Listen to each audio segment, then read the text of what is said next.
ಎಫೆಸ ಬರೆದ ಪತ್ರಿಕೆ 5ನೇ ಅಧ್ಯಾಯದ 15ನೇ ವಾಕ್ಯದಿಂದ ಪ್ರಾರಂಭವಾಗಿ ಓದಿಕೊಳ್ಳೋಣ. ಆದ ಕಾರಣ ನೀವು ನಡಕೊಳ್ಳುವ ರೀತಿಯನ್ನ ಕುರಿತು ಚೆನ್ನಾಗಿ ನೋಡಿಕೊಳ್ಳಿರಿ. ಕೇಳಿಸದ ಬ್ರದರ್? ಕೇಳ್ತಾ ಇದೆ. ಚೆನ್ನಾಗಿ ನೋಡಿಕೊಳ್ಳಿರಿ. ಜ್ಞಾನವಿಲ್ಲದವರಾಗಿರದೆ ಜ್ಞಾನವಂತರಾಗಿದ್ದು ಈ ದಿನಗಳು ಕೆಟ್ಟವುಗಳಾಗಿವೆ. ಆದುದರಿಂದ ಕಾಲವನ್ನು ಸುಮ್ಮನೆ ಕಳಕೊಳ್ಳದೆ ಅದನ್ನ ಬೆಲೆಯುಳ್ಳದ್ದೆಂದು ಉಪಯೋಗಿಸಿಕೊಳ್ಳಿರಿ ಮತ್ತು ಸಾಕು ಬ್ರದರ್. ದೇವರ ಪರಿಶುದ್ಧ ನಾಮಕ್ಕೆ ಮಹಿಮೆ ಉಂಟಾಗಲಿ. ಅಪೊಸ್ತಲನಾದ ಪೌಲನು ಎಫೆಸ ಸಭೆಯ ದೇವ ಜನರಿಗೆ ಹೇಳುವಂತ ಒಂದು ವಿಷಯ ಏನಂತಂದ್ರೆ, ದೇವ ಜನರು ನಡೆದುಕೊಳ್ಳುವ ರೀತಿಯ ಕುರಿತಾಗಿ ಮಾತನಾಡ್ತಾ ಇದ್ದಾನೆ. ದೇವ ಜನರು ಯಾವ ರೀತಿಯಾಗಿ ಯಾವ ವಿಷಯದ ಕುರಿತಾಗಿ ದೇವ ಜನರು ನಡೆದುಕೊಳ್ಳಬೇಕು, ಈ ಲೋಕದ ರೀತಿಯಾಗಿ ನಡೆದುಕೊಳ್ಳಬೇಕು ಎಂಬುದಾಗಿ ಪೌಲನು ಹೇಳ್ತಾ ಇಲ್ಲ. ಈ ಲೋಕದ ಜೀವಿತವನ್ನು ಮಾಡ್ತಾ ಇರುವಂತ ಜನರು ಯಾವ ರೀತಿ ಜೀವಿಸ್ತಾ ಇದ್ದಾರೆ ಅವರ ರೀತಿಯಾಗಿ ನಡ್ಕೊಳ್ಳಬೇಕು ಎಂಬುದಾಗಿ ಪೌಲನು ಇಲ್ಲಿ ಹೇಳ್ತಾ ಇಲ್ಲ. ಇಲ್ಲಿ ಹೇಳುವಂತ ವಿಷಯ ಏನಂತಂದ್ರೆ, ದೇವ ಜನರು ನಡೆದುಕೊಳ್ಳುವಂತ ರೀತಿ ಎಂಬುದಾಗಿ ನಾವು ಈಗಾಗಲೇ ಓದಿದಂತ ವಾಕ್ಯ ಭಾಗಕ್ಕೆ ನಮ್ಮ ಗಮನವನ್ನು ಕೊಡೋಣ. ಇಲ್ಲಿ 5 ವಿಷಯಗಳನ್ನು ನಾನು ನಿಮ್ಮ ಮುಂದೆ ಇಡ್ಲಿಕ್ಕೆ ಬಯಸ್ತಾ ಇದ್ದೇನೆ. ಒಂದನೇದಾಗಿ ಏನಂದ್ರೆ, ದೇವ ಜನರು ಚೆನ್ನಾಗಿ ತಿಳಿದುಕೊಳ್ಳಬೇಕಾದಂತ ವಿಷಯ. ಅದೇ ಇಲ್ಲಿ 15ನೇ ವಾಕ್ಯದಲ್ಲಿ ನಾವು ನೋಡ್ತಾ ಬಂದೆವು. ನೀವು ಆದ ಕಾರಣ ನೀವು ನಡೆದುಕೊಳ್ಳುವ ರೀತಿಯನ್ನು ಕುರಿತು ಚೆನ್ನಾಗಿ ನೋಡಿಕೊಳ್ಳಿರಿ. ಪೌಲನು ಸಭೆಯ ದೇವ ಜನರಿಗೆ ಹೇಳ್ತಾ ಇದ್ದಾನೆ. ಯಾಕೆ ಆದ ಕಾರಣ ಎಂಬುದಾಗಿ ನೋಡುತ್ತಾ ಬರುವಾಗ ಅದರ ಮೇಲಿನ ವಾಕ್ಯ 14ನೇ ವಾಕ್ಯ ಭಾಗದಲ್ಲಿ ನಾವು ನೋಡುತ್ತೇವೆ. ಅಲ್ಲಿ ನಾವು ನೋಡ್ತೇವೆ 14ನೇ, ಆದುದರಿಂದ ನಿದ್ರೆ ಮಾಡುವವನೇ ಎಚ್ಚರವಾಗಿರು, ಸತ್ತವರನ್ನು ಬಿಟ್ಟು ಹೇಳು, ಕ್ರಿಸ್ತನು ನಿನಗೆ ಪ್ರಕಾಶ ಕೊಡುವನು ಎಂದು ಹೇಳಿದನು. ಈ ವಿಷಯವನ್ನು ಹೇಳಿದ ಮೇಲೆ ಪೌಲನು ಅದಕ್ಕೆ ಹೇಳ್ತಾ ಇದ್ದಾನೆ, ನೀವು ನಡೆದುಕೊಳ್ಳುವ ರೀತಿಯನ್ನು ಕುರಿತು ಚೆನ್ನಾಗಿ ಏನು ಮಾಡಬೇಕಂತ ನೋಡಿಕೊಳ್ಬೇಕು. ಇಲ್ಲಿ ಕೂಡ ಪೌಲನು ದೇವರ ವಾಕ್ಯವನ್ನೇ ದೇವ ಸಭೆಗೆ ಹೇಳಿ ದೇವ ಸಭೆಯ ಜನರನ್ನು ಬಲಪಡಿಸ್ತಾ ಇದ್ದಾನೆ. ಎರಡನೆಯದಾಗಿ ನಾವು ನೋಡ್ತಾ ಬರ್ತೇವೆ, ಜ್ಞಾನವಿಲ್ಲದವರಾಗಿರದೆ ಜ್ಞಾನವಂತರಾಗಿರ. ನೋಡ್ರಿ, ದೇವರನ್ನು ನಂಬಿದ ದೇವ ಮಕ್ಕಳು, ದೇವ ಸೇವಕರಾಗಿರ್ಬೋದು, ಎಲ್ಲರೂ ಜ್ಞಾನವಂತರೇ. ಈ ಜ್ಞಾನ ಕೊಟ್ಟಾತನ ಯಾರು? ದೇವರಾದ ಕರ್ತನು ತಾನೇ ಆಗಿದ್ದಾನೆ. ಈ ಜ್ಞಾನವನ್ನು ಕೊಟ್ಟಿರುವಂತ ಕರ್ತನ ಸನ್ನಿಧಾನದಲ್ಲಿ ದೇವರ ಮಕ್ಕಳು ಯಾವ ರೀತಿಯಾಗಿ ಜೀವಿಸಬೇಕು, ಯಾವ ರೀತಿಯಾಗಿ ಕರ್ತನ ವಾಕ್ಯಗಳನ್ನು ಕೈಗೊಂಡು ನಡೆಯಬೇಕು, ಕರ್ತನ ವಾಕ್ಯ ಏನು ಹೇಳುತ್ತದೆ ಎಂಬುದಾಗಿ ಈ ಜ್ಞಾನ ಈ ಭೂಲೋಕದಲ್ಲಿ ಇರುವಂತ ಈ ಎಫೆಸ ಸಭೆಯ ದೇವ ಜನರು ಅವರು ಜ್ಞಾನ ಇಲ್ಲದವರಾಗಿದ್ದರು. ಅದಕ್ಕಾಗಿ ಎಫೆಸ ಬರೆದ ಪತ್ರಿಕೆಯಲ್ಲಿ ಅಪೊಸ್ತಲನಾದ ಪೌಲನು ಹೇಳುವಂತ ವಿಷಯ, ಜ್ಞಾನವಿಲ್ಲದವರಾಗಿ ಇರದೆ ಜ್ಞಾನವಂತರಾಗಿ. ಆ ಸಭೆಯಲ್ಲಿ ಜ್ಞಾನ ಇಲ್ಲದವರಾಗಿದ್ದರು ಜನರು. ಹಾಗೆ ಅವರು ನಡ್ಕೊಳ್ಳುವಂತ ರೀತಿಯನ್ನು ಕುರಿತು ಅಪೊಸ್ತಲನಾದ ಪೌಲನು ದೇವರ ಮಕ್ಕಳು ಯಾವ ರೀತಿಯಾಗಿ ನಡೆದುಕೊಳ್ಳಬೇಕು, ರಕ್ಷಣೆ ಹೊಂದಿದೆ, ದೇವರ ಮಗನಾಗಿದೆ, ಆದರೂ ದೇವರ ಸನ್ನಿಧಾನದಲ್ಲಿ ಯಾವ ರೀತಿಯಾಗಿ ನೀವು ನಡೆದುಕೊಳ್ಳಬೇಕು ಎಂಬುದರ ವಿಷಯದ ಕುರಿತಾಗಿ ಚೆನ್ನಾಗಿ ನೋಡಿಕೊಳ್ಳಿರಿ ಎಂಬ ಹೇಳ್ತಾ ಇದ್ದಾನೆ. ಯಾಕೆ ಚೆನ್ನಾಗಿ ನೋಡಿಕೊಳ್ಳಬೇಕು? ಅವರು ಆ ಸಭೆಯ ಜನರು ಯಾವ ರೀತಿಯಾಗಿ ನಾ ಕರ್ತನನ್ನು ನಂಬಿದ್ದೇವೆ, ದೇವರನ್ನು ನಂಬಿದ್ದೇವೆ ಎಂಬುದಾಗಿ ಹೇಳಿ ಅವರು ನಡೆದುಕೊಳ್ಳುವಂತ ರೀತಿ ದೇವರಿಗೆ ಇಷ್ಟ ಇಲ್ಲದ ಕಾರ್ಯಗಳ ಕುರಿತಾಗಿ ಅಪೊಸ್ತಲನಾದ ಪೌಲನು ಆತನು ಬರೀತಾ ಬರ್ತಾನೆ. ಆದ್ರೆ ಅಲ್ಲಿ ನಾವು ನೋಡ್ತೇವೆ ಎಫೆಸ ಬರೆದ 5ನೇ ಅಧ್ಯಾಯದ 10ನೇ ವಾಕ್ಯದಲ್ಲಿ ಹೇಳುವಂತ ವಿಷಯವನ್ನು ನೋಡ್ರಿ. ಕರ್ತನಿಗೆ ಮೆಚ್ಚುಗೆಯಾದದ್ದು ಏನೆಂಬುದನ್ನು ಪರಿಶೋಧಿಸಿ ತಿಳಿದುಕೊಳ್ಳಿರಿ. 11ನೇ ವಾಕ್ಯ, ಕತ್ತಲೆಗೆ ಸಂಬಂಧವಾದ ಕೃತ್ಯಗಳಿಂದ ಯಾವ ಪ್ರಯೋಜನ ಬರಲಾರದು. ಅವುಗಳಲ್ಲಿ ಪಾಲುಗಾರರಾಗಿರದೆ ಅವುಗಳನ್ನು ಬಯಲಿಗೆ ತಂದು ಖಂಡಿಸಿರಿ ಎಂಬುದಾಗಿ ಇಲ್ಲಿ ಹೇಳ್ತಾ ಇದ್ದೀನಿ. ಇಲ್ಲಿ ನಾವು ನೋಡ್ತೇವೆ ಆ ಸಭೆಯ ಜನರು ಕರ್ತನಿಗೆ ಮೆಚ್ಚುಗೆಯಾದದ್ದನ್ನು ಏನೆಂದು ಪರಿಶೋಧಿಸಿಕೊಳ್ಳಿರಿ ಎಂಬುದಾಗಿ ಹೇಳುವಾಗ ಅವರು ಕರ್ತನಿಗೆ ಮೆಚ್ಚುಗೆ ಆಗುವಂತ ವಿಷಯವನ್ನು ಅವರು ತಿಳಿದುಕೊಂಡಿರ್ಲಿಲ್ಲ. ಕರ್ತನನ್ನು ನಂಬಿದ್ದೇನೆ, ನಾನು ನಂಬಿ ಸ್ವರ್ಗಕ್ಕೆ ಹೋಗ್ತೇನೆ, ರಕ್ಷಣೆ ಹೊಂದಿದ್ದೇನೆ ಎಂಬುವಂತ ಆ ವಿಶ್ವಾಸ ಅವರಲ್ಲಿ ಇತ್ತು ಹೊರತು ಕರ್ತನನ್ನು ಮೆಚ್ಚಿಸಬೇಕು, ಕರ್ತನ ಮಹಿಮೆಯನ್ನು ಪಡಿಸಬೇಕು ಎಂಬುವಂತ ವಿಷಯವನ್ನು ಅವರು ತಿಳಿದುಕೊಳ್ಳುತ್ತಾ ಇರಲಿಲ್ಲ. ಆದ್ರೆ ಕತ್ತಲೆಗೆ ಸಂಬಂಧವಾದ ಕೃತ್ಯಗಳಿಂದ ಯಾವ ಪ್ರಯೋಜನ ಬರಲಾರದು ಎಂಬುದಾಗಿ. ಕತ್ತಲೆ ಯಾವುದಕ್ಕೆ ಹೋಲಿಕೆಯಾಗಿದೆ? ಪಾಪಕ್ಕೆ. ಈ ಎಫೆಸ ಸಭೆಯ ಜನರು ಆ ಪಾಪವನ್ನು, ಹಳೆಯ ಸ್ವಭಾವವನ್ನು, ಅವರ ಕೃತ್ಯವನ್ನು ಅವರು ಬಿಟ್ಟೇ ಇರ್ಲಿಲ್ಲ. ನೋಡ್ರಿ 8ನೇ ವಾಕ್ಯದಲ್ಲಿ ಓದಿ ಕೇಳಿಸ್ತೇನೆ. ನೀವು ಇಂದಿನ ಕಾಲದಲ್ಲಿ ಕತ್ತಲೆಯಾಗಿದ್ದೀರಿ, ಆದರೆ ಈಗ ನೀವು ಕ್ರಿಸ್ತನಲ್ಲಿದ್ದು ಬೆಳಕಾಗಿದ್ದೀರಿ. ಬೆಳಕಿನವರಂತೆ ನಡೆದುಕೊಳ್ಳ್ರಿ. ದೇವರ ನಾಮಕ್ಕೆ ಸ್ತೋತ್ರವಾಗಲಿ. ಇಲ್ಲಿ ನಾವು ನೋಡ್ತೇವೆ ಬೆಳಕಿನವರಂತೆ ನಡೆದುಕೊಳ್ಳಬೇಕು. ಬೆಳಕು ಯಾರಾಗಿದ್ದಾರೆ? ನಮ್ಮ ಕರ್ತನಾದ ಯೇಸು ಕ್ರಿಸ್ತನು. ಆದ ಕಾರಣ ನೀವು ನಡೆದುಕೊಳ್ಳುವ ರೀತಿಯನ್ನು ಚೆನ್ನಾಗಿ ನೋಡಿಕೊಳ್ಳ್ರಿ ಎಂಬುದಾಗಿ ಪೌಲನು ಎಫೆಸ ಸಭೆಯ ಜನರಿಗೆ ಆತನು ಬಲಪಡಿಸ್ತಾ ಇದ್ದಾನೆ. ಪ್ರೇರೆ, ನಿಮ್ಮ ಎಲ್ಲ ಹಳೆಯ ಸ್ವಭಾವ ಕ್ರಿಸ್ತನಲ್ಲಿ ಅದು ಊಣಲ್ಪಟ್ಟಿತು. ಕ್ರಿಸ್ತನು ಸತ್ತು ಊಣಲ್ಪಟ್ಟು 3ನೇ ದಿನ ಎದ್ದು ಬಂದ ಹಾಗೆ ನೀವು ಪಾಪದ ಪಾಲಿಗೆ ಸತ್ತು ನೀತಿಗೆ ಜೀವಿಸುವಂತವರಾಗುವಂತೆ ನಾವು ಕ್ರಿಸ್ತನಲ್ಲಿ ಇದ್ದುಕೊಂಡು ಹೊಸಬರಾಗಿ ನಡೆದುಕೊಳ್ಳಬೇಕು ಎಂಬುವಂತದ್ದನ್ನು ನಾವು ಈ ವಾಕ್ಯ ಭಾಗದಲ್ಲಿ ಕಳಿಸ್ತೇವೆ. ಮತ್ತು 16ನೇ ವಾಕ್ಯದಲ್ಲಿ ನಾವು ಓದುತ್ತಾ ಬಂದ ಹಾಗೆ ಈ ದಿನಗಳು ಕೆಟ್ಟವುಗಳಾಗಿ ಇವೆ. ಹೌದು, ನಾವು ನೋಡ್ತೇವೆ ಈ ದಿನಗಳು ಕೆಟ್ಟವುಗಳಾಗಿವೆ. ಆಗ ಪೌಲನ ಕಾಲಘಟ್ಟದಲ್ಲಿ ಅನೇಕ ಜನರು ಆ ಒಂದು ಕಾಲದಲ್ಲಿ ಜೀವಿಸ್ತಾ ಇರುವಾಗ ಕೆಟ್ಟವರಾಗಿ ಜೀವಿಸ್ತಾ ಇದ್ದರು. ಹಾಗೆ ಈ ದಿನಗಳು ಕೆಟ್ಟವುಗಳಾಗಿವೆ. ಆದುದರಿಂದ ಕಾಲವನ್ನು ಸುಮ್ಮನೆ ಕಳೆದುಕೊಳ್ಳದೆ ಅದನ್ನು ಬೆಲೆ ಉಳ್ಳದೆಂದು ಉಪಯೋಗಿಸಿರಿ. ಬಹಳ ಒಂದು ಉತ್ತಮವಾದಂತ ಸಂದೇಶವನ್ನು ಪೌಲನು ಜನರಿಗೆ, ದೇವರ ಮಕ್ಕಳಿಗೆ ಆತನು ಹೇಳ್ತಾ ಇರುವ ವಿಷಯಗಳನ್ನು ನಾವು ನೋಡುತ್ತೇವೆ.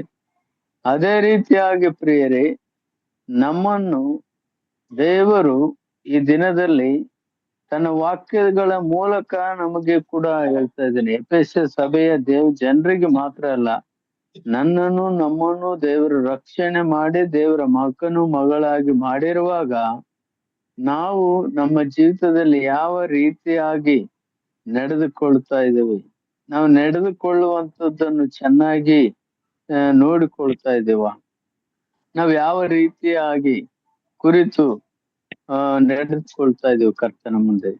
ನಾವು ಜ್ಞಾನ ಇಲ್ಲದವರಾಗಿದ್ದೇವ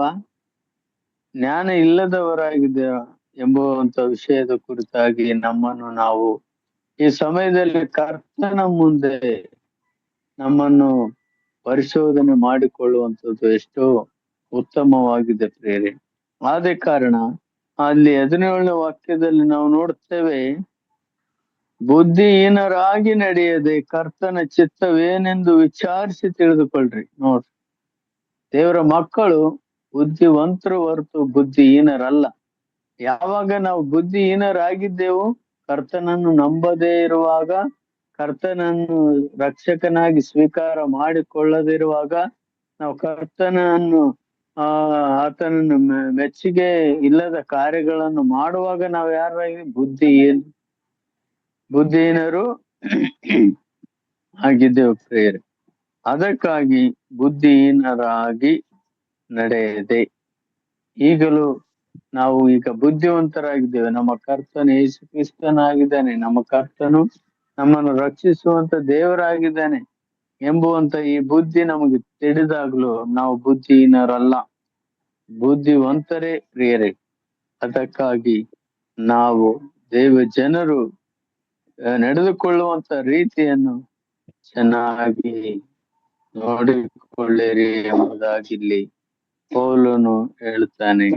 ಅದೇ ರೀತಿಯಾಗಿ ಇದಕ್ಕೆ ವಿಷಯವಾಗುವಂತ ವಾಕ್ಯವನ್ನು ನಾವು ನೋಡ್ತಾ ಬಂದಂಥದ್ದು, ದೇವ ಜನರು, ದೇವ ಮಕ್ಕಳು ಚೆನ್ನಾಗಿ ಕಲಿತುಕೊಳ್ಳುವಂತ ವಿಷಯ ಇದೇ ಆಗಿದೆ. ಯಾವ ರೀತಿಯಾಗಿ ನಡೆದುಕೊಳ್ಳುವಂತ ರೀತಿಯನ್ನು ನಾವು ತೆಗೆದುಕೊಳ್ಳಬೇಕು.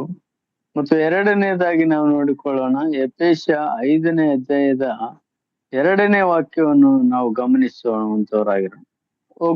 ಯಾರಾದ್ರೂ ಓದ್ತೀರಾ? ಹಲೋ, 5ನೇ ಅಧ್ಯಾಯ. ತನ್ನನ್ನೇ ಬ್ರದರ್ ಓದ್ತಾ ಇದ್ದೀನಿ. ಕ್ರಿಸ್ತನು ಅಲ್ಲಿಂದ ಓದಿ ಪ್ರಿಯ. ಅದೇ 2ನೇ ಅಧ್ಯಾಯ 5ನೇ ಅಧ್ಯಾಯ 2ನೇ ವಚನ. ಹೌದೌದು. ನಿಮ್ಮೆಲ್ಲರಿಗೋಸ್ಕರ ತನ್ನನ್ನೇ ದೇವರಿಗೆ ಸುಗಂಧ ವಾಸನೆಯಾದ ಕಾಣಿಕೆಯಾಗಿಯೂ ಯಜ್ಞವಾಗಿಯೂ ಸಮರ್ಪಿಸಿಕೊಂಡ ಪ್ರಕಾರ ನೀವು ಪ್ರೀತಿಯಲ್ಲಿ ನಡೆದುಕೊಳ್ಳಿರಿ. ಓಕೆ. ದೇವರು ಅಲ್ಲಿ ವಾಕ್ಯ ಭಾಗದಲ್ಲಿ ನಾವು ನೋಡ್ತೇವೆ, 2ನೇ ವಾಕ್ಯ ಭಾಗದಲ್ಲಿ ನಾವು ನೋಡ್ತೇವೆ, ನಮ್ಮೆಲ್ಲರಿಗೋಸ್ಕರ ಅಂತಿದೆಯಲ್ಲ, ಅಲ್ಲಿ ಒಂದು ವಾಕ್ಯವನ್ನು ಬ್ರದರ್ ಬಿಟ್ಟಿದ್ರೆ, ಕ್ರಿಸ್ತನು ನಿಮ್ಮನ್ನು ಪ್ರೀತಿಸಿ, ಹೌದಲ್ವಾ? ಪ್ರೀತಿಸಿ ನಿಮ್ಮೆಲ್ಲರಿಗೋಸ್ಕರ. ಹೌದು, ಅದು ಪೂರ್ತಿ ಅಲ್ಲಿ ಓದುವಾಗ, ಕ್ರಿಸ್ತನು ನಿಮ್ಮನ್ನು ಪ್ರೀತಿಸಿ ನಮ್ಮೆಲ್ಲರಿಗೋಸ್ಕರ ತನ್ನನ್ನೇ ದೇವರಿಗೆ ಸುಗಂಧ ವಾಸನೆಯಾದ ಕಾಣಿಕೆಯಾಗಿಯೂ ಯಜ್ಞವಾಗಿಯೂ ಸಮರ್ಪಿಸಿಕೊಂಡ ಪ್ರಕಾರ ನೀವು ಪ್ರೀತಿಯಲ್ಲಿ ನಡೆದುಕೊಳ್ಳಿರಿ. ನೋಡಿದ್ರೆ ನಾವು 1ನೇದಾಗಿ ಅಲ್ಲಿ ನೋಡ್ತಾ ಬಂದ್ವಿ, ಏನಂತ? ನೀವು ನಡೆದುಕೊಳ್ಳುವ ರೀತಿಯನ್ನು ಚೆನ್ನಾಗಿ ನೋಡಿಕೊಳ್ಳಿರಿ, 1ನೇದು. 2ನೇ ಪಾಯಿಂಟ್ ಏನಂತಂದ್ರೆ, ಕ್ರಿಸ್ತನು ನಿಮ್ಮನ್ನು ಪ್ರೀತಿಸಿದನು, ಆದರೆ ನೀವು ಪ್ರೀತಿಯಲ್ಲಿ ನಡೆದುಕೊಳ್ಳು. ಇಲ್ಲಿ ಪ್ರೀತಿಯಲ್ಲಿ ನಡೆದುಕೊಳ್ಳಬೇಕು ಎಂಬುದಾಗಿ ನಾವು ನೋಡ್ತಾ ಬರ್ತೇವೆ. ನಮ್ಮಲ್ಲಿ ಆ ಪ್ರೀತಿ ಇದೆ, ಕ್ರಿಸ್ತನ ಪ್ರೀತಿ ನಮ್ಮಲ್ಲಿ ಇದೆಯಾ? ನಮ್ಮಲ್ಲಿ ಆ ಕ್ರಿಸ್ತನ ಪ್ರೀತಿ ಇದ್ರೆ ನಾವು ಕ್ರಿಸ್ತನನ್ನು ಎಲ್ಲರನ್ನು ಪ್ರೀತಿಸಿದ ಹಾಗೆ ನಾವು ಒಬ್ಬರನ್ನೊಬ್ಬರು ಪ್ರೀತಿಸುವಂತವ್ರು ಆಗಿದ್ದೇವೆ. ನಾವು 2ನೇ ಪಾಯಿಂಟ್ ಏನಂತ ನೋಡ್ತಾ ಬಂದೆವು, ನಾವು ಪ್ರೀತಿಯಲ್ಲಿ ನಡೆದುಕೊಳ್ಳಬೇಕು ಎಂಬುವಂಥದ್ದು. ಆ ಪ್ರೀತಿಯಲ್ಲಿ ಯಾಕೆ ನಡೆದುಕೊಳ್ಳಬೇಕು ಎಂಬುವಂಥದ್ದನ್ನು ನಾವು ನೋಡುತ್ತೇವೆ. ಮಾತ್ರವಲ್ಲದೆ ಅಲ್ಲಿ 3ನೇ ವಾಕ್ಯದಲ್ಲಿ ಹೇಳ್ತಾ ಇದ್ದಾನೆ, ಇವರು ಅಪೊಸ್ತಲನಾದ ಪೌಲನು ಈ ಎಫೆಸ ಜನರು ಯಾವ ರೀತಿಯಾಗಿ ಇದ್ದರು ಎಂಬುವಂತ ವಿಷಯದ ಕುರಿತಾಗಿ ಹೇಳುವಂತ ವಿಷಯವನ್ನು ನಾವು ನೋಡುತ್ತೇವೆ. ಆ 3ನೇ ವಾಕ್ಯದಲ್ಲಿ, ಜಾರತ್ವ, ಯಾವ ವಿಧವಾದ ಬಂಡುತನ, ದ್ರವ್ಯಾಶೆ, ಇವುಗಳ ಸುದ್ದಿ ಯಾರದು ನಿಮ್ಮಲ್ಲಿ ಇರಬಾರದು. ಇವುಗಳಿಗೆ ದೂರವಾಗಿರುವುದೇ ದೇವ ಜನರಿಗೆ ಯೋಗ್ಯವಾದದ್ದು. ಹೊಲಸು ಮಾತು, ಹುಚ್ಚು ಮಾತು, ಕುಚೋದ್ಯ ಮಾತು, ಇವು ಬೇಡ, ಆಯುಕ್ತವಾಗಿವೆ. ಇವುಗಳನ್ನು ಬಿಟ್ಟು ದೇವರಿಗೆ ಉಪಕಾರ ಸ್ತುತಿ ಮಾಡುವುದು ಉತ್ತಮ. ನೋಡಿ, ಇಲ್ಲಿ ಹೇಳ್ತಾ ಇದ್ದಾನೆ, ದೇವ ಜನರು ಪ್ರೀತಿಯಲ್ಲಿ ನಡೆದುಕೊಳ್ಬೇಕಾದ್ರೆ ಇವೆಲ್ಲ ಸ್ವಭಾವಗಳು ನಿಮ್ಮಲ್ಲಿ ಇದ್ದಾವೆ, ಅವುಗಳನ್ನು ಬಿಡಬೇಕು. ಅವುಗಳನ್ನು ಬಿಟ್ಟು ಕ್ರಿಸ್ತನು ಯಾವ ರೀತಿಯಾಗಿ ಪ್ರೀತಿಯಲ್ಲಿ ನಡೆದನು. ಪ್ರೀತಿಯಲ್ಲಿ ನಿಮ್ಮನ್ನು ಪ್ರೀತಿಸಿದನು. ಕ್ರಿಸ್ತನು ನಿಮ್ಮನ್ನು ಪ್ರೀತಿಸಿದನು. ನಮ್ಮೆಲ್ಲರಿಗೋಸ್ಕರ ತನ್ನನ್ನೇ ದೇವರಿಗೆ ಸುಗಂಧ ವಾಸನೆಯಾದ ಕಾಣಿಕೆಯಾಗಿಯೂ ಯಜ್ಞವಾಗಿಯೂ ಸಮರ್ಪಿಸಿಕೊಂಡ ಪ್ರಕಾರ ಹೆಂಗೆ ನೀವು ಪ್ರೀತಿಯಲ್ಲಿ ನಡೆದುಕೊಳ್ಳ್ರಿ. ದೇವರ ನಾಮಕ್ಕೆ ಸ್ತೋತ್ರವಾಗಲಿ ಪ್ರಿಯರೇ. ಯಾಕೆ ದೇವರು ನಮಗೆ ಹೇಳ್ತಾ ಇದ್ದಾನೆ? ಅಲ್ಲಿ 5ನೇ ಅಧ್ಯಾಯದ ಮುಂದಿನ ವಾಕ್ಯದಲ್ಲಿ ನಾವು ಗಮನಿಸೋಣ. ದೇವರು ನಿಮಗೆ ಕ್ರಿಸ್ತನಲ್ಲಿ ಕ್ಷಮಿಸಿದ್ದನಲ್ಲ, ಆದುದರಿಂದ ದೇವರ ಪ್ರಿಯರಾದ ಮಕ್ಕಳಿಗೆ ತಕ್ಕ ಹಾಗೆ ಆತನನ್ನು ಅನುಸರಿಸುವವರಾಗಿರಿ. ನೋಡ್ರಿ, ಇಲ್ಲಿ ದೇವ ಜನರು ಯಾವ ರೀತಿಯಾಗಿ ನಮ್ಮ ಜೀವಿತದಲ್ಲಿ ನಡೆದುಕೊಳ್ತಾ ಇದೀವಿ, ನಾವು ದೇವ ಜನರಿಗೆ ಯಾವ ರೀತಿಯಾಗಿ ಆ ದೇವರ ಮಕ್ಕಳಿಗೆ ತಕ್ಕ ಹಾಗೆ ಆತನನ್ನು ಅನುಸರಿಸುವವರಾಗಿದ್ದೇವ. ಹಾಗಿಲ್ಲದಿದ್ದರೆ ಪ್ರೇರೆ ನಾವು ಅನುಸರಿಸೋಣ. ಕರ್ತನ ಮಾತಿನಲ್ಲಿ ನಾವು ನಡೆಯೋಣ. ಅದನ್ನು ನಡೆಯುವುದಕ್ಕೆ ಅನೇಕರಿಗೂ ಹೇಳುವಂತವ್ರಾಗೋಣ ಪ್ರೇರೆ. ಅದಕ್ಕಾಗಿ ನಿನ್ನ ಕೃಪೆ, ನಿನ್ನ ದಯೆ, ಕರುಣೆ, ನಿನ್ನ ಪ್ರೀತಿಗಾಗಿ ಆತನನ್ನು ಕೊಂಡಾಡುವಂತವರಾಗೋಣ ಪ್ರೇರೆ. ಅದಕ್ಕಾಗಿ ದೇವರ ಸನ್ನಿಧಾನದಲ್ಲಿ ನಾವು ಕೂತ್ಕೊಂಡು ನಾವು ಪ್ರಾರ್ಥನೆ ಮಾಡೋಣ. ಆತನ ಉಪಕಾರ ಸ್ತುತಿಯನ್ನು ಸ್ಮರಿಸುವಂತವರಾಗೋಣ ಪ್ರೇರೆ. ಅದಕ್ಕಾಗಿ ನಾವು 2ನೇ ವಾಕ್ಯಗಳನ್ನು ಕಳೆದೆವು. ನಾವು ಪ್ರೀತಿಯಲ್ಲಿ ನಡೆಯುವಂತ ವಿಷಯದ ಕುರಿತಾಗಿ ಕಲಿತೆವು. 3ನೇ ವಿಷಯ, ನಾವು ಯಾವ ರೀತಿಯಾಗಿ ನಡೆದುಕೊಳ್ಳಬೇಕು. ಯೋಹಾನನು ಬರೆದ ಸುವಾರ್ತೆಗೆ ನಮ್ಮ ಗಮನವನ್ನು ಕೊಡೋಣ ಪ್ರಿಯರೇ. ಯೋಹಾನನು ಬರೆದ ಸುವಾರ್ತೆ 8ನೇ ಅಧ್ಯಾಯ 12ನೇ ವಾಕ್ಯ ಪ್ರಿಯರೇ. ಯೇಸು ತಿರುಗಿ ಅವರ ಸಂಗಡ ಮಾತನಾಡಲಾರಂಭಿಸಿ, ನಾನೇ ಲೋಕಕ್ಕೆ ಬೆಳಕು, ನನ್ನನ್ನು ಅನುಸರಿಸುವವನು ಕತ್ತಲೆಯಲ್ಲಿ ನಡೆಯದೆ ಜೀವ ಕೊಡುವ ಬೆಳಕನ್ನು ಹೊಂದಿದವನಾಗಿರುವನು ಎಂದು ಹೇಳಿದನು. ದೇವರ ನಾಮಕ್ಕೆ ಸ್ತೋತ್ರ. ಪ್ರಿಯರೇ, ಥ್ಯಾಂಕ್ ಯು ಬ್ರದರ್. ಒಳ್ಳೆಯ ವಾಕ್ಯವನ್ನು ಓದಿ ಸಹಾಯ ಮಾಡಿದಕ್ಕಾಗಿ ನಿಮಗೆ ಥ್ಯಾಂಕ್ ಯು. ಇಲ್ಲಿ ನಾವು ನೋಡ್ತೇವೆ, ಏನ್ ಹೇಳ್ತಾ ಇದ್ದಾನೆ ಯೇಸು? ಅವರಿಗೆ ತಿರುಗಿ ಎಂಬುದಾಗಿ ಹೇಳುವಾಗ ಆತನ ಶಿಷ್ಯರಿಗೆ ಹೇಳ್ತಾ ಇರೋರು ಏನಂತ ಹೇಳ್ತಾ ಇದ್ದೇನೆ? ನಾನು ಲೋಕಕ್ಕೆ ಬೆಳಕು, ನನ್ನನ್ನು ಅನುಸರಿಸುವವನು ಕತ್ತಲೆಯಲ್ಲಿ ನಡೆಯದೆ ಜೀವ ಕೊಡುವ ಬೆಳಕನ್ನು ಹೊಂದಿದವನಾಗಿರುವನು ಎಂದು ಹೇಳಿದನು. ಇಲ್ಲಿ ಬೆಳಕಿನವರ ಹಾಗೆ ನಡೆಯಬೇಕು. ಕ್ರಿಸ್ತನು ಬೆಳಕಾಗಿದ್ದಾನೆ, ನಾವು ಬೆಳಕಿನವರಾಗಬೇಕು. ಕ್ರಿಸ್ತನು ಹೇಳಿದ್ದಾನೆ, ನಾನೇ ಲೋಕಕ್ಕೆ ಬೆಳಕು ಎಂಬುದಾಗಿ. ಅದೇ ಕ್ರಿಸ್ತನು ನಮಗೆ ಹೇಳ್ತಾ ಇದ್ದಾನೆ, ನೀವು ಲೋಕಕ್ಕೆ ಬೆಳಕಾಗಿದೆ. ಹೌದಲ್ವಾ? ನಾವು ಜನರು ಹೇಗಿದ್ದೇವೆ? ಕ್ರಿಸ್ತನಲ್ಲಿ ಇದ್ದುಕೊಂಡು ನಾವು ಕತ್ತಲೆಯವರು ಅಲ್ಲ, ಬೆಳಕಿನವರು ಎಂಬುದಾಗಿ ಇದರಿಂದ ನಮಗೆ ಗೊತ್ತಾಗುತ್ತದೆ. 3 ಪಾಯಿಂಟ್ ಅನ್ನು ನಾನು ನೋಡ್ತಾ ಬಂದ್ವಿ. ಒಂದು, ಜನರು ನಡೆದುಕೊಳ್ಳುವಂತ ರೀತಿ ಚೆನ್ನಾಗಿ ತಿಳ್ಕೋಬೇಕು. ಮತ್ತು 2ನೇದಾಗಿ ಪ್ರೀತಿಯಲ್ಲಿ ನಡೆಯುವಂತ ವಿಷಯದ ಕುರಿತಾಗಿ ನಾವು ನೋಡಿದೆವು. 3ನೇದಾಗಿ ನೋಡ್ತಾ ಬಂದೆವು, ಕ್ರಿಸ್ತನಲ್ಲಿ ಇದ್ದು ನಾವು ಕತ್ತಲಿನವರಲ್ಲ, ಬೆಳಕಿನವರಾಗಿ ಕ್ರಿಸ್ತನಲ್ಲಿ ಇದ್ದು ಬೆಳಕಿನವರಾಗಿ ನಡೆಯಬೇಕೆಂಬುವಂತ ವಿಷಯವನ್ನು ನಾವು ಕಲಿತಾ ಬಂದೆವು ಪ್ರಿಯರು. ಈಗ 4ನೇ ಒಂದು ಪಾಯಿಂಟಿಗೆ ನಾವು ಬರುವಂತವರಾಗಿರೋಣ. 4ನೇ ಒಂದು ವಿಷಯ ಏನಂತಂದ್ರೆ, ಎಫೆಸದವರಿಗೆ ಬರೆದ ಪತ್ರಿಕೆ 4ನೇ ಅಧ್ಯಾಯದ 1ನೇ ವಾಕ್ಯ ಪ್ರಿಯರೇ. ನೀವು ದೇವರಿಂದ ಕರೆಯಲ್ಪಟ್ಟವರಾದ ಕಾರಣ ಯೋಗ್ಯರಾಗಿ ನಡೆದುಕೊಳ್ಳಬೇಕೆಂದು ಕರ್ತನ ಸೇವೆಯಲ್ಲಿ ಸೆರೆಯವನಾದ ನಾನು ನಿಮ್ಮನ್ನು ಪ್ರಬೋಧಿಸುತ್ತೇನೆ. ನೀವು ಪರಿಪೂರ್ಣ ವಿನಯ ಸಾತ್ವಿಕತೆಯಿಂದಲೂ ದೀರ್ಘಶಾಂತಿಯಿಂದಲೂ ಕೂಡಿದವರಾಗಿ ಪ್ರೀತಿಯಿಂದ ಒಬ್ಬರನ್ನೊಬ್ಬರು ಸಹಿಸಿಕೊಳ್ಳಿರಿ. ಸಮಾಧಾನವೆಂಬ ಬಂಧನದಿಂದ ಕಟ್ಟಲ್ಪಟ್ಟವರಾಗಿದ್ದು ಪವಿತ್ರಾತ್ಮನಿಂದುಂಟಾಗುವ ಐಕ್ಯವನ್ನು ಕಾಪಾಡಿಕೊಳ್ಳುವುದಕ್ಕೆ ಆಸಕ್ತರಾಗಿರಿ. Thank you brother.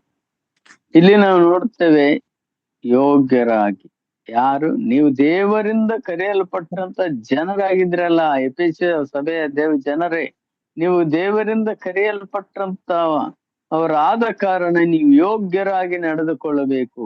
ಯೋಗ್ಯರಾಗಿ ನಡೆದುಕೊಳ್ಳುವಂತ ವಿಷಯ ಇವತ್ತು ನಾವುಗಳು ನಮ್ಮ ಸಭೆಗಳಲ್ಲಿ, ನಮ್ಮ ಕ್ರೈಸ್ತ ಜೀವಿತದಲ್ಲಿ ಸಹೋದರ ಸಹೋದರಿಯರು ಒಟ್ಟಿಗೆ, ಸಭೆ ಅನ್ಯನೊಟ್ಟಿಗೆ ನಾವು ಯೋಗ್ಯರಾಗಿ ನಡೆದುಕೊಳ್ತಾ ಇದ್ದೀವಿ ಪ್ರಿಯರೇ.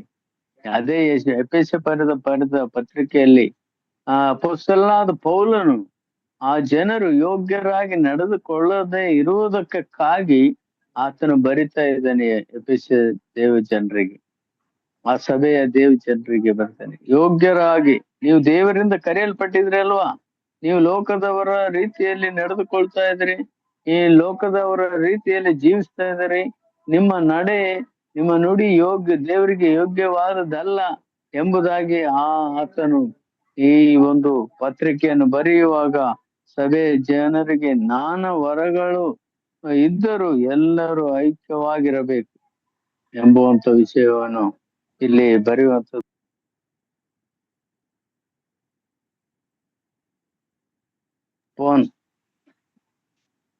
ಇಲ್ಲಿ ನಾವು ನೋಡುವಾಗ ನಾನು ನಿಮ್ಮನ್ನು ಪ್ರಬೋಧಿಸುತ್ತೇನೆ, ಅದಕ್ಕಾಗಿ ನೀವು ದೇವರಿಂದ ಕರೆಯಲು. ಇವಾಗ ನಾವು ದೇವರಿಂದ, ನಮ್ಮ ಜೀವಿತದಲ್ಲಿ ನಾವು ದೇವರಿಂದ ಕರೆಯಲ್ಪಟ್ಟಿದ್ದೇವೆ. ನಾವು ಯಾವ ರೀತಿಯಾಗಿ ನಾವು ನಡೆದುಕೊಳ್ತಾ ಇದ್ದೀವಿ, ನಮ್ಮನ್ನು ನಾವು ಬಹಳ ಪರಿಶೋಧನೆ ಮಾಡಿಕೊಳ್ಳುವಂತವ್ರು ಆಗೋಣ ಪ್ರಿಯರೇ. ಯಾಕಂದ್ರೆ ಕರ್ತನ ವಾಕ್ಯಗಳನ್ನು ನಮಗೆ ಗೊತ್ತಿದೆ, ನಾವು ಯಾವ ರೀತಿಯಲ್ಲಿ ಎಫೆಸ ಸಭೆಯ ಜನರಾಗಿ ನಾವು ನಡೆದುಕೊಳ್ತಾ ಇದ್ದೇವಾ, ಎಫೆಸ ಜನರು ಯಾವ ರೀತಿಯಲ್ಲಿ ಜೀವಿಸ್ತಾ ಇದ್ದಾರೋ ಆ ರೀತಿಯಲ್ಲಿ ನಾವು ಇದ್ದೇವಾ ಎಂಬುವಂತ ವಿಷಯದ ಕುರಿತಾಗಿ ಪ್ರಿಯರೇ ನಾವು ಕಲಿಯುವಂತವರಾಗಿದ್ದೇವೆ, ನಾವು ತಿಳಿದುಕೊಳ್ಳುವಂತವರಾಗಿದ್ದೇವೆ. ಆದ ಕಾರಣ ಇಲ್ಲಿ ನಾವು ನೋಡ್ತಾ ಬರುವಾಗ ಇನ್ನೊಂದು ವಾಕ್ಯವನ್ನು ಓದುವಂತವರಾಗೋಣ. 5ನೇ ಅಧ್ಯಾಯದ 5ನೇ ಒಂದು ಪಾಯಿಂಟ್ ಏನಂದ್ರೆ, 5ನೇ ವಿಷಯವೇನೆಂದ್ರೆ ಎಫೆಸದವರಿಗೆ ಬರೆದ ಪತ್ರಿಕೆ 4ನೇ ಅಧ್ಯಾಯದ 17ನೇ ವಾಕ್ಯವನ್ನು ನೋಡೋಣ. ಆದುದರಿಂದ ಅನ್ಯ ಜನರು ನಡೆದುಕೊಳ್ಳುವ ಪ್ರಕಾರ ನೀವು ಇನ್ನು ಮೇಲೆ ನಡೆದುಕೊಳ್ಳಬಾರದೆಂದು ಕರ್ತನಲ್ಲಿರುವವರಾಗಿ ನಿಮಗೆ ಖಂಡಿತವಾಗಿ ಹೇಳುತ್ತೇನೆ. ಅವರು ನಿಷ್ಪ್ರಯೋಜನಕವಾದ ಬುದ್ಧಿಯುಳ್ಳವರಾಗಿ ನಡೆದುಕೊಳ್ಳುತ್ತಾರೆ, ಅವರ ಮನಸ್ಸು ಮೊಬ್ಬಾಗಿ ಹೋಗಿದೆ, ಅವರು ತಮ್ಮ ಹೃದಯದ ಕಾಠಿಣ್ಯ ನಿಮಿತ್ತದಿಂದಲೂ ತಮ್ಮಲ್ಲಿರುವ ಅಜ್ಞಾನದ ನಿಮಿತ್ತದಿಂದಲೂ ದೇವರಿಂದಾಗುವ ಜೀವಕ್ಕೆ ಅನ್ಯರಾಗಿದ್ದಾರೆ. ಅವರು ತಮ್ಮ ಇಲ್ಲಿ ನಾವು ನೋಡುತ್ತೇವೆ, ಇಲ್ಲಿ 5ನೇ ವಿಷಯದ ಕುರಿತಾಗಿ ಅಪೊಸ್ತಲನಾದ ಪೌಲನು ಈ ಸಭೆಗೆ ಹೇಳುವಂತ ವಿಷಯ ಅನ್ಯ ಜನರು ನಡೆದುಕೊಳ್ಳುವ ಪ್ರಕಾರ. ನೋಡ್ರಿ, ಅನ್ಯ ಜನರು ಯಾವ ರೀತಿಯಾಗಿ ನಡೆದುಕೊಳ್ಳುವ ಆ ಒಂದು ವಿಷಯದ ಕುರಿತಾಗಿ ಅಪೊಸ್ತಲನಾದ ಪೌಲನು ಹೇಳ್ತಾ ಇದ್ದಾನೆ. ಈ ಜನರು ಎಲ್ಲರೂ ಕ್ರಿಸ್ತನನ್ನು ನಂಬಿದ್ದೇವೆ, ಕ್ರಿಸ್ತನನ್ನು ಅಂಗೀಕರಿಸಿಕೊಂಡಿದ್ದೇವೆ, ನಾವು ಕ್ರೈಸ್ತರು ಎಂಬುದಾಗಿ ಹೇಳಿ ಅನ್ಯ ಜನರು ಯಾವ ರೀತಿಯಾಗಿ ಜೀವಿಸ್ತಾ ಇದ್ದಾರೋ, ನಡೆದುಕೊಳ್ತಾ ಇದ್ದಾರೋ, ಆದ್ರೆ ಇವರು ಹಾಗೆ ನಡೆದುಕೊಳ್ಳುತ್ತಾ ಹಾಗೆ ಜೀವಿಸ್ತಾ ಇರುವಂತ ವಿಷಯವನ್ನು ನಾವು ಈ ವಾಕ್ಯ ಭಾಗದಲ್ಲಿ ನೋಡುವಾಗ, ಕರ್ತನ ಸನ್ನಿಧಾನದಲ್ಲಿ ದೇವರ ಮಕ್ಕಳು ಈ ರೀತಿಯಾಗಿ ನಡೆಯುತ್ತಾ ಇದ್ದಾರೆ ಎಂಬುದರ ಕುರಿತಾಗಿ ನೀವು ನಡೆದುಕೊಳ್ಳುವ ಪ್ರಕಾರ ಇನ್ನು ಮೇಲೆ ನಡೆದುಕೊಳ್ಳಬಾರದು.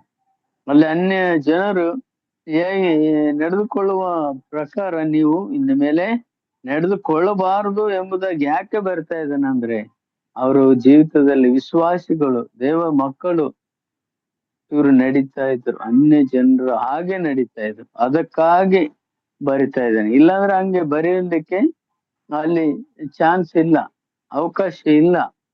ನೀವು ದೇವರಿಂದ ಕರೆಯಲ್ಪಟ್ಟವರಾದ ಕಾರಣ ಮತ್ತು ನೀವು ಅನ್ಯ ಜನರು ನಡೆದುಕೊಳ್ಳುವ ನೀವು ಇನ್ನು ಮೇಲೆ ಅವರ ಪ್ರಕಾರ ನೀವು ನಿನ್ನ ಮೇಲೆ ನಡೆದುಕೊಳ್ಳಬಾರದು.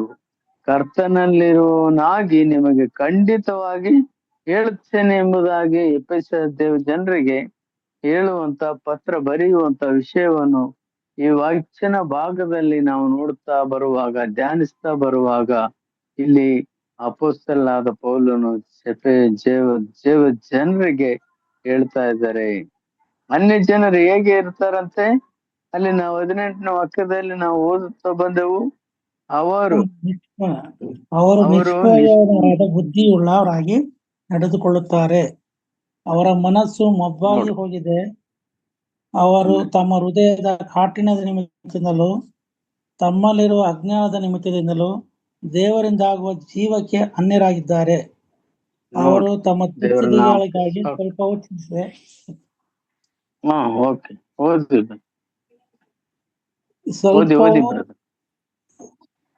ಅವರು ತಮ್ಮ ದುಸ್ಥಿತಿಗಾಗಿ ಸ್ವಲ್ಪವೂ ಚಿಂತಿಸದೆ ತಮ್ಮನ್ನು ಬಂಡುತನಕ್ಕೆ ಒಪ್ಪಿಸಿಕೊಟ್ಟು ಎಲ್ಲಾ ವಿಧವಾದ ಅಶುದ್ಧ ಕೃತ್ಯಗಳನ್ನು ಅತ್ಯಾಶೆಯಿಂದ ನಡೆಸುವವರಾಗಿದ್ದಾರೆ. ನೀವಾದರೂ ಕ್ರಿಸ್ತನ ಧರ್ಮ ಅಂಥದ್ದೆಂದು ಕಲಿತುಕೊಳ್ಳಲಿಲ್ಲ, ಆತನನ್ನೇ ಕೇಳಿದರಲ್ಲ. ನೋಡ್ರಿ, ಇಲ್ಲಿ ನಾವು ನೋಡ್ತೇವೆ, ನೀವು ಅವ್ರು ಏನ್ ಮಾಡಿದ್ದಾರೆ? ದೇವರಿಗೆ ಏನಾಗಿದೆ? ಆ ದೇವರಿಂದಾಗುವ ಜೀವಕ್ಕೆ ಅನ್ಯರಾಗಿದ್ದಾರೆ. ನೋಡಿ, ದೇವರು ನಿತ್ಯ ಜೀವನ ಕೊಡ್ತಾರೆ, ಆದ್ರೆ ದೇವರಿಂದಾಗುವ ಜೀವಕ್ಕೆ ಅನ್ಯರಾಗಿದ್ದಾರೆ. ನೀವು ಅನ್ಯ ಜನರ ತರ ಆಗ್ಬೇಡ್ರಿ. ಮಾತ್ರವಲ್ಲದೆ ಅಲ್ಲಿ ನಾವು ಓದ್ತಾ ಬಂದೆವು, ಅವರು ತಮ್ಮ ದುಸ್ಥಿತಿಗಾಗಿ ಸ್ವಲ್ಪ ಚಿಂತಿಸದೇ ಇದ್ದಾರೆ. ಅನ್ಯ ಜನರು ಪ್ರಿಯರೇ, ಈಗಲೂ ನಮ್ಮ ಸಂಬಂಧಿಕರು ಆಗಿರ್ಬೋದು, ದೇವರನ್ನು ನಂಬದೇ ಇರುವಂತವ್ರು ಎಲ್ಲರೂ ಅನ್ಯರ ಪ್ರಿಯರೇ. ನಮ್ಮ ಸಂಬಂಧಿಕರಾಗ್ಲಿ, ನಾವು ದೇವ್ರನ್ನ ನಂಬಿದ್ದೇವೆ ಎಂಬುದಾಗಿ ಹೇಳಿ, ನಮ್ಮವರು, ನಮ್ಮ ಅಣ್ಣ ತಮ್ಮರು, ರಕ್ತ ಸಂಬಂಧಿಕರು ಎಂಬುದಾಗಿ ಹೇಳುವಾಗ, ಅವರೆಲ್ಲರೂ ಯೇಸು ಕ್ರಿಸ್ತನನ್ನು ನಂಬದೇ ಇದ್ದಾರೆ ಎಂಬುದಾಗಿ ಹೇಳುವಾಗ ಅವರೆಲ್ಲರೂ ಅನ್ಯರೇ. ಕ್ರಿಸ್ತನನ್ನು ನಂಬದೆ, ಕ್ರಿಸ್ತನನ್ನು ಅಂಗೀಕರಿಸಿಕೊಳ್ಳದೆ ಇರುವಂತವ್ರೆಲ್ಲರೂ ಅನ್ಯರ ಪ್ರಿಯರೇ. ಅದಕ್ಕಾಗಿ ನಾವು ಅನ್ಯರಾಗಿದ್ದೆವು, ಕ್ರಿಸ್ತನನ್ನು ಕಂಡುಕೊಂಡಾಗ ದೇವರಿಂದ ಕರೆಯಲ್ಪಟ್ಟಂತವರಾದೆವು ಪ್ರಿಯರೇ. ಆದ ಕಾರಣ ಇಲ್ಲಿ ನಾವು ನೋಡ್ತಾ ಬಂದೇವೆ, ಅವರು ಏನ್ ಮಾಡ್ತಾ ಇದ್ದಾರೆ?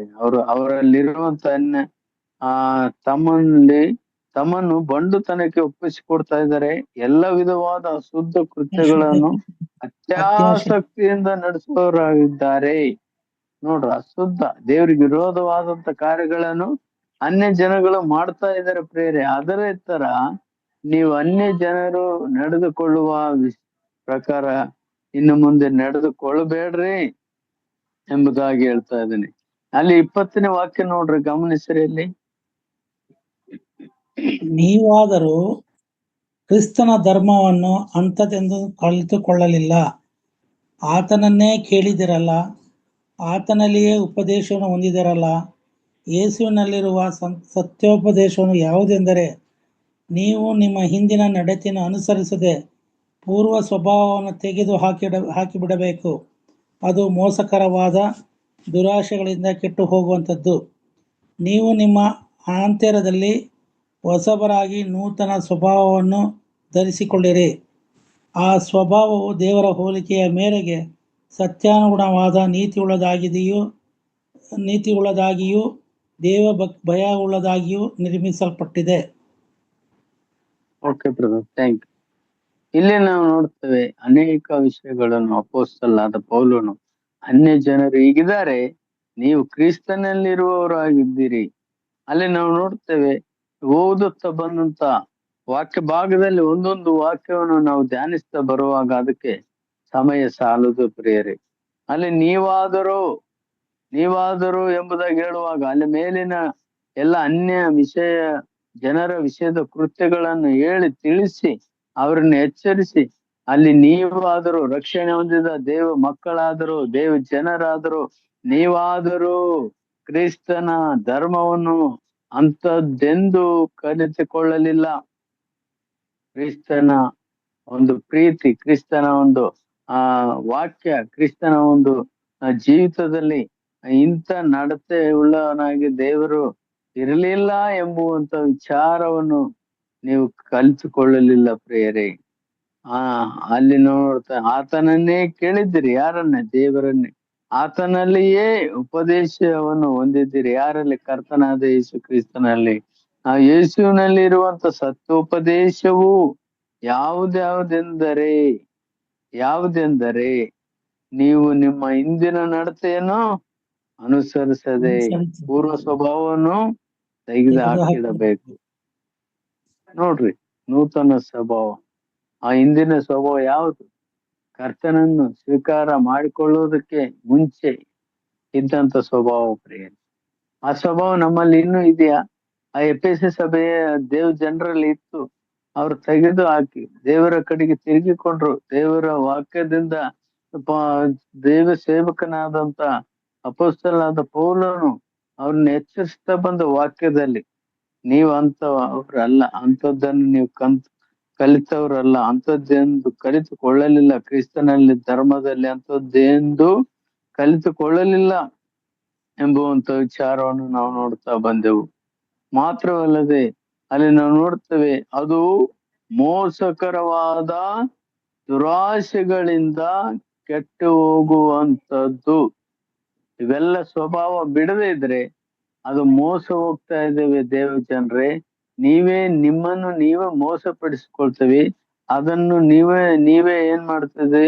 ಕೆಟ್ಟ ಹೋಗುವಂತವ್ರಾಗಿದ್ದೀರಿ.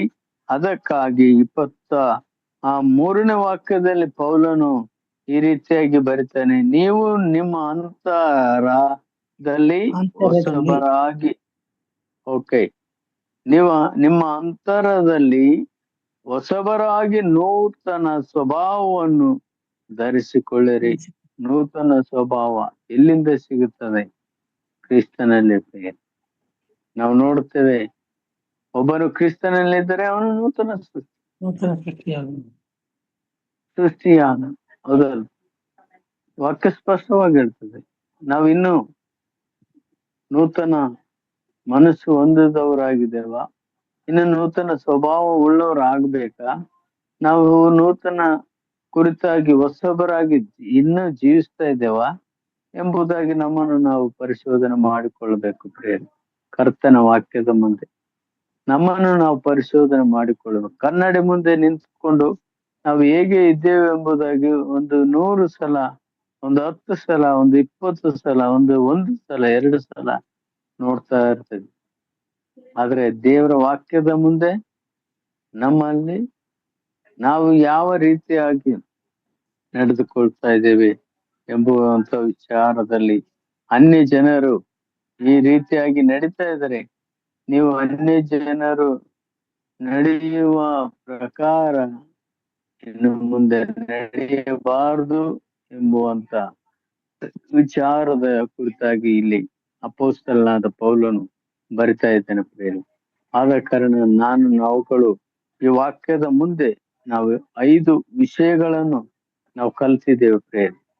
ಯಾವುದಂದ್ರೆ, 1ನೇದು ಎಫೆಸ ಬರೆದ 5ನೇ ಪತ್ರಿಕೆಯ 15ನೇ ವಾಕ್ಯದಲ್ಲಿ ನಾವು ನೋಡ್ತಾ ಬಂದೆವು. ಯಾವುದಂತ? ನೀವು ನಡೆದುಕೊಳ್ಳುವ ರೀತಿಯನ್ನು ಚೆನ್ನಾಗಿ ನೋಡಿಕೊಳ್ಳಿ. ಏನಂತೆ? ಜ್ಞಾನವಿಲ್ಲದವರಾಗಿರದೆ ಜ್ಞಾನವಂತರಾಗಿ. 1ನೇದು ನಾವು ನೋಡಿದ್ವಿ. 2ನೇದು ನಾವು ನೋಡಿದ್ವಿ, ಪ್ರೀತಿಯಲ್ಲಿ ನಡೆಯಬೇಕು ಎಂಬುವಂತ ವಿಷಯದ ಕುರಿತಾಗಿ ಎಫೆಸ ಬರೆದ ಪತ್ರಿಕೆಯ ಆ ಒಂದು 2ನೇ ವಾಕ್ಯ 5ನೇ ಅಧ್ಯಾಯದ 2ನೇ ವಾಕ್ಯದಲ್ಲಿ ನೋಡ್ತಾ ಬಂದೆವು. ಏನಂತ? ಕ್ರಿಸ್ತನು ನಿಮ್ಮನ್ನು ಪ್ರೀತಿಸಿ ನಮ್ಮೆಲ್ಲರಿಗೋಸ್ಕರ ತನ್ನನ್ನೇ ದೇವರಿಗೆ ಸುಗಂಧ ವಾಸನೆಯಾದ ಕಾಣಿಕೆಯಾಗಿಯೂ ಯಜ್ಞವಾಗಿಯೂ ಸಮರ್ಪಿಸಿಕೊಂಡ ಪ್ರಕಾರ ನೀವು ಪ್ರೀತಿಯಲ್ಲಿ ದೇವರು ನಮಗೋಸ್ಕರ ಪ್ರೀತಿಯಿಂದ ತಾನು ಯಜ್ಞವಾದ. ದೇವರು ಲೋಕದ ಮೇಲೆ ಪ್ರೀತಿಯನ್ನಿಟ್ಟು ತನ್ನ ಒಬ್ಬನೇ ಮಗನನ್ನು ಕೊಟ್ಟ. ಆತನನ್ನು ನಂಬುವ ಒಬ್ಬನಾದ್ರೂ ನಾಶವಾಗದೆ ಎಲ್ಲರೂ ನಿತ್ಯ ಜೀವನ ಪಡೆಯಬೇಕೆಂದು ಆತನು ಪ್ರೀತಿಸಿದ. ಲೋಕವನ್ನು ಪ್ರೀತಿಸಿದ, ಲೋಕದಲ್ಲಿರುವಂತ ನಮ್ಮನ್ನು ಪ್ರೀತಿಸಿದ ಪ್ರಿಯರೇ. ಆತನು ಪ್ರೀತಿಯಲ್ಲಿ ನಡೆದುಕೊಳ್ರಿ. ಆತನ ಪ್ರೀತಿಯಲ್ಲಿ ನಾವು ನಡೆದುಕೊಳ್ಳೋಣ ಪ್ರಿಯರೇ. ಬೇರೆ ಯಾರು ಪ್ರೀತಿಯಲ್ಲಿ ನಡೆದುಕೊಳ್ಳುವುದಕ್ಕೆ ಆಗುವುದಿಲ್ಲ. ಮೂರನೇದಾಗಿ ನೋಡ್ತಾ ಬಂದೆವು, ಕ್ರಿಸ್ತನಲ್ಲಿ ಇದ್ದು ಬೆಳಕಿನವರಾಗಿ ನಡೆದುಕೊಳ್ಳಬೇಕು. ಅದು ಯೋಹಾನ ಸುವಾರ್ತೆಯಲ್ಲಿ ನಾವು ನೋಡ್ತಾ ಬಂದೇವೆ, ನಾನೇ ಲೋಕಕ್ಕೆ ಬೆಳಕು ಎಂಬುದರ ವಿಷಯದಾಗಿ. ಆದ್ರೆ ನನ್ನನ್ನು ಅನುಸರಿಸುವವನು ಕತ್ತಲಲ್ಲಿ ನಡೆದಂತೆ ಜೀವ ಕೊಡುವ ಬೆಳಕನ್ನು ಹೊಂದಿದವನಾಗಿದ್ದಾನೆ ಎಂಬುದಾಗಿ ನೋಡ್ತಾ ಬಂದೆವು. ಮೂರನೇದು. ನಾಲ್ಕನೇದು ನೋಡ್ತಾ ಬಂದೆವು, ಅನ್ಯ ಜನರ ನಡತೆಯನ್ನು ಅನುಸರಿಸಬಾರದು. ಅನ್ಯ ಜನರ ನಡತೆಯನ್ನು ಅನುಸರಿಸಬಾರದು. ಮತ್ತು ಐದನೇದಾಗಿ ನೋಡ್ತಾ ಬಂದೆವು, ದೇವರ ಮುಂದೆ ಯೋಗ್ಯರಾಗಿ ನಡೆದುಕೊಳ್ಳಬೇಕು. ದೇವರ ಪರಿಶುದ್ಧ ನಾಮಕ್ಕೆ ಮಹಿಮೆ ಉಂಟಾಗಲಿ. ದೇವ ಜನರು ಯಾವ ರೀತಿಯಾಗಿ ನಡೆದುಕೊಳ್ಳಬೇಕು, ಯಾವ ರೀತಿಯಾಗಿ ಜೀವಿಸಬೇಕು ಎಂಬುವಂತ 5 ವಿಷಯಗಳ ಕುರಿತಾಗಿ ನಾವು ಈ ವಾಕ್ಯ ಭಾಗದಲ್ಲಿ ದೇವರು ನಮಗೆ ತಿಳಿಯಪಡಿಸಿದ್ದಾನೆ. ನಾವು ಕೂಡ ಯಾವ ರೀತಿಯಾಗಿ ನಾವು ನಡೆದುಕೊಂಡಿದ್ದೇವೆ ಇಂದಿನಿಂದ ಎಲ್ಲ ಬಿಟ್ಟು ಈ ದಿನದಿಂದ, ಈ ರಾತ್ರಿ ವೇಳೆಯಿಂದ ನಾಳೆ ನಮ್ಮನ್ನು ನಾವು ಪರಿಶೋಧನೆ ಮಾಡಿಕೊಳ್ಳೋಣ. ಕರ್ತನ ಸನ್ನಿಧಾನದಲ್ಲಿ ಆರಾಧನೆ ಮಾಡ್ಲಿಕ್ಕೆ ಹೋಗ್ತಾ ಇದ್ದೇವೆ. ದೇವರೇ, ನಾನು ಈ ರೀತಿಯಾಗಿ ಯಾವ ರೀತಿಯಾಗಿ ನಿನ್ನ ಮುಂದೆ ನಾನು ಜೀವಿಸ್ತಾ ಇದ್ದೆ, ಇಷ್ಟುವರೆಗೆ ಜೀವಿಸಿದ್ದೇನೋ ದೇವರೇ, ನಿನ್ಗೆ ಇಷ್ಟ ಇಲ್ಲದ ರೀತಿಯಲ್ಲಿ ಜೀವಿಸಿದ್ದೇನೋ ದೇವರೇ, ನಿನ್ಗೆ ಇಷ್ಟವಾಗುವ ರೀತಿಯಲ್ಲಿ ನಾನು ಜೀವಿಸ್ತಾ ಇದ್ದೇನೋ ಇಲ್ಲವೋ ಎಂಬುದಾಗಿ ನಮ್ಮನ್ನು ನಾವು ಪರಿಶೋಧನೆ ಮಾಡಿಕೊಂಡು, ಕರ್ತನು ಚಿತ್ತವಾದರೆ ನಾಳೆ ದಿನ ಸಭೆ ಜನರೊಟ್ಟಿಗೆ ಸೇರಿ ದೇವರನ್ನು ಆರಾಧಿಸುವುದಕ್ಕಾಗಿ ನಮ್ಮನ್ನು ನಾವು ಶುದ್ಧರಾಗಿ ಸಿದ್ಧರನ್ನಾಗಿ ಮಾಡಿಕೊಂಡು ಕರ್ತನ ಸನ್ನಿಧಾನದಲ್ಲಿ ನಾವು ಮುಂದೆ ಆಗುವಂತವರಾಗಿರೋಣ. ಈ ರೀತಿಯಾಗಿ ದೇವರು ನಮಗೆ ಆಶೀರ್ವಾದ ಈ ವಾಕ್ಯಗಳನ್ನು ಕೊಟ್ಟು ನಮ್ಮನ್ನು ಬಲಪಡಿಸಿದ್ದಕ್ಕಾಗಿ ದೇವರಿಗೆ ಸ್ತೋತ್ರ ಸಲ್ಲಿಸುತ್ತಾ ಈ ವಾಕ್ಯದ ಸಂದೇಶವನ್ನು ನಾನು ಮುಗಿಸುತ್ತೇನೆ. ದೇವರ ನಾಮಕ್ಕೆ ಮಹಿಮೆ ಉಂಟಾಗಲಿ. ದೇವರೇ ತನ್ನ ವಾಕ್ಯಗಳಿಂದ ನಮ್ಮೆಲ್ಲರನ್ನು ಆಶೀರ್ವದಿಸಲಿ. ಆತನ ಉನ್ನತ ನಾಮಕ್ಕೆ ಮಹಿಮೆ ಉಂಟಾಗಲಿ.